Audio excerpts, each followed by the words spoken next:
2018ರಲ್ಲಿ ಹುಟ್ಟಿದ ಮಕ್ಕಳು 2025ರವರೆಗೂ ಕಾದಿದ್ದಕ್ಕೂ ಸಾರ್ಥಕವಾಯಿತು. ಯಶ್ ಅವರ ಕೆಜಿಎಫ್ ಸಿನಿಮಾದ ನಂತರ ತುಂಬಾ ಸಮಯ ತೆಗೆದುಕೊಂಡು ಈ ಟಾಕ್ಸಿಕ್ ಸಿನಿಮಾ ಮೂಲಕ ಬರ್ತಿದ್ದಾರೆ. ಟಾಕ್ಸಿಕ್ ಅಪ್ಡೇಟ್ ಗಾಗಿ ಕಾದಿದ್ದ ಅಳಿದ ಉಳಿದ ಯಶ್ ಅವರ ಆ 4 ಜನ ಫ್ಯಾನ್ಸ್ ಗಳಿಗೆ ಈ ಟಾಕ್ಸಿಕ್ ಅಪ್ಡೇಟ್ ಈ ವರ್ಷ ಈ ಟಾಕ್ಸಿಕ್ ಸಿನಿಮಾ ಬಂದಿಲ್ಲ ಅಂದಿದ್ರೆ ಉಳಿದ 4 ಜನ ಅಭಿಮಾನಿಗಳು ಕಣ್ಮರೆಯಾಗುವ ಸಾಧ್ಯತೆಗಳು ದಟ್ಟವಾಗಿ ಇರ್ತಿತ್ತು. ಇದನ್ನು ಅರಿತ ಯಶ್ ಅವರು ತಮ್ಮ ಬರ್ತ್ಡೇ ಪ್ರಯುಕ್ತ ಅವರಿಗೆ ಈ ಬಂಪರ್ ಗಿಫ್ಟ್ ಕೊಟ್ಟಿದ್ದಾರೆ. ಆದ್ರೆ ಅವರ ಫ್ಯಾನ್ಸ್ ಗಳು ಮಾತ್ರ ಒಂದು ಸಿಡಿಪಿ ಮಾಡಿಸೋದಕ್ಕೂ ಕಾಸಿಲ್ದೆ ಖಾಲಿ ಕುಳಿತಿದ್ದ ಟೈಮ್ ಅಲ್ಲಿ ಈ ಟಾಕ್ಸಿಕ್ ಅಪ್ಡೇಟ್ ಮಣ್ಣಲ್ಲಿ ಸಿಕ್ಕ ಮಾಣಿಕ್ಯದಂತಾಗಿದೆ. ಈ ಟಾಕ್ಸಿಕ್ ಜಲಕ್ ವಿಡಿಯೋ ಬಿಟ್ಟಿದ್ದು ಒಳ್ಳೇದಾಯ್ತು. ಈ ಸಿನಿಮಾ ರಿಲೀಸ್ ಆದ್ಮೇಲೆ ಯಶ್ ಅವರು ಕನ್ನಡಕ್ಕೆ ಟಾಟಾ ಬಾಯ್ ಬಾಯ್ ಹೇಳಿ ಹಾಲಿವುಡ್ ಗೆ ಹಾರುವ ಸಾಧ್ಯತೆಗಳು ದಟ್ಟವಾಗಿ ಕಾಣಿಸ್ತಿದೆ. ಯಾಕಂದ್ರೆ ಅವರ ಆಲೋಚನೆಗಳು ಸಮುದ್ರ ಇದ್ದಂಗೆ. ಆ ಸಮುದ್ರದಲ್ಲಿ ಅವರ ಅಭಿಮಾನಿಗಳು ಚಿಕ್ಕ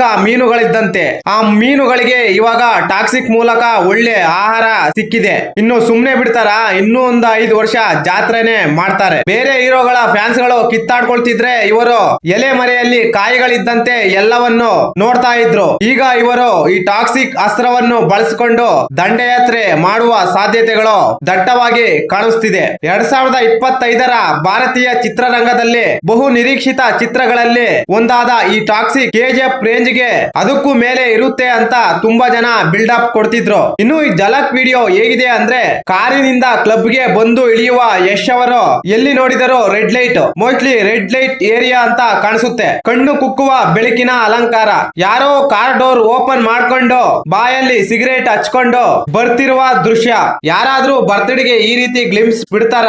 ಬಿಡೋದ್ ಬಿಟ್ರು ಈ ರೀತಿ ವಲ್ಗರಿಟಿ ಇರೋ ತರ ಏನಕ್ಕೆ ಬಿಟ್ರು ಅನ್ನೋದೇ ಡೌಟ್. ಯಶ್ ಅವರಿಗೆ ಬಂಪರ್ ಗಿಫ್ಟ್ ಅಂತಾನೆ ಹೇಳಬಹುದು. ಈ ಗ್ಲಿಮ್ಸ್ ಇಟ್ಕೊಂಡು ಅಣ್ತಮಾಸ್ ಇನ್ಮೇಲೆ ತಮ್ಮ ಹವ ತೋರಿಸ್ತಾರೆ ಸೋಷಿಯಲ್ ಮೀಡಿಯಾದಲ್ಲಿ. ಹವ ಮಾಡೋದಕ್ಕೂ ಆಗಲ್ಲ, ಯಾಕಂದ್ರೆ ಆ ವಿಡಿಯೋ ನೋಡಿದ್ರೆ ಜಾನಿ ಪಾಪ ದೊಡ್ಡಪ್ಪನ ರೀತಿ ಇದೆ. ಇನ್ನು ಈ ಗ್ಲಿಮ್ಸ್ ನಲ್ಲಿ ಯಶ್ ಅವರು ಅದೇ ಲುಕ್, ಅದೇ ಮ್ಯಾನರಿಸಂ. ಕೆಜಿಎಫ್ ಹ್ಯಾಂಗ್ ಓವರ್ ನಿಂದ ಯಶ್ ಅವರು ಇನ್ನೂ ಹೊರ ಬಂದಿಲ್ಲ, ಅದೇ ಗುಂಗಿನಲ್ಲಿ ಇದ್ದಾರೆ. ಪ್ರತಿ ಸಲ ಕೆಜಿಎಫ್ ಸಿನಿಮಾ ಆಗಲ್ಲ, ಮತ್ತೆ ಅದೇ ರೀತಿ ಕೆಜಿಎಫ್ ಪ್ಯಾಟರ್ನ್ ಸಿನಿಮಾಗಳು ಮಾಡಿದ್ರೆ ಯಾರು ನೋಡಲ್ಲ. ಪ್ರಪಂಚದ ಮೇಲೆ ದಂಡಯಾತ್ರೆ ಮಾಡ್ಬೇಕಂದ್ರೆ ಇದು ಸಾಕಾಗಲ್ಲ. ಕೊನೆಯದಾಗಿ ಇವರು ಬರ್ತ್ಡೇ ಪ್ರಯುಕ್ತ ಒಂದು ಸಿಡಿಪಿ ಆದ್ರೂ ಮಾಡ್ಸ್ರಯೋ.